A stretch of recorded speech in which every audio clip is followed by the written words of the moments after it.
প্রতিটা মেয়েরই একটা স্বপ্ন থাকে, আশা থাকে যে নিজের একটা সংসার হবে, ঘর হবে, যেখানে থাকবে না কোনো নিয়ম নীতি, বাধা বিপত্তি, যেখানে সে নিজের মতো করে চলতে পারবে, বাঁচতে পারবে, নিজের যেটা মন সেটা করতে পারবে।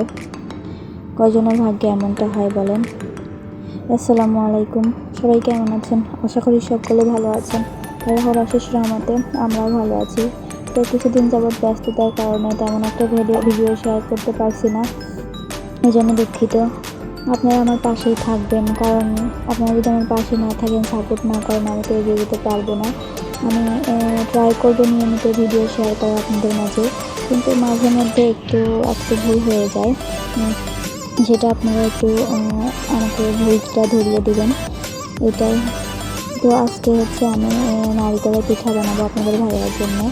সে দেখে আসার পর কোনো পিঠাই এ পর্যন্ত বানিয়ে খাওয়ানো হয় না, এই জন্য নারিকেলগুলো করে নিচ্ছিলাম।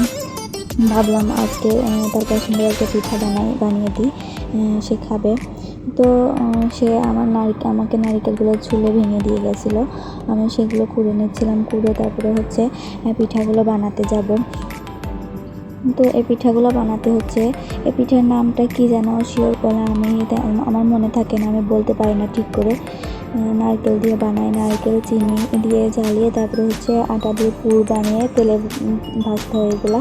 এটা কি পিঠা বলে আমি জানি না, আপনারা যদি জেনে থাকেন তাহলে কমেন্টে আমাকে জানাবেন পিঠাটার নাম কি। তো আমি নারকেলগুলো কুড়ে নিচ্ছিলাম, নারকেলগুলো কুড়া হলে আমি এগুলো দিয়ে পিঠা বানাবো। তো আমি বাইরে কিছু খড়ি মেরে দিয়েছি, সেগুলো করতে হবে। তো আমি দ্রুত করে নারকেলগুলো করে নিচ্ছিলাম, এবং আজকে বিকেলের দিকে একটু বাইরে যাব, সেই জন্য একটু কাজগুলো দ্রুত সেরে নিতে হবে। নারকেলগুলো করা হয়ে গেলে তারপরে হচ্ছে আমি বাকি কাজগুলো সেরে নেব। তো আমার নারকেলগুলো করা হয়ে গেছে। তারপরে আমি আমার ঘরটা, তারপরে হচ্ছে বারান্দাটা সুন্দর করে পরিষ্কার করে নিয়েছিলাম। যেহেতু দুপুর হয়ে গেছে, ঘর বাড়ি পরিষ্কার করে তারপরে একবারে রান্না করতে যাবো, এই জন্য প্রথমে ঘর, তারপরে হচ্ছে বারান্দা ঝাড়ু দিয়ে পরিষ্কার করে আমি হচ্ছে যে উঠানে যে খড়িগুলো নেমে দিয়েছিলাম সেগুলো সেগুলো তুলে রেখে তারপরে হচ্ছে পিঠা বানাতে যাব। তো সব কিছু অ্যারেঞ্জ করে নিয়ে তারপরে তো পিঠা বানাতে যেতে হবে, না হলে তো পিঠা বানাতে বসে তাড়াহুড়ো করা যায় না, পিঠাটা নষ্ট হয়ে যাবে। তো এরপর আমি খড়িগুলো তুলে নিয়ে এসে তারপরে হচ্ছে গোসল করে ফ্রেশ হয়ে খাওয়া দাওয়া করে একবারে চুলার পাড়ে আসছিলাম পিঠাগুলো বানাতে।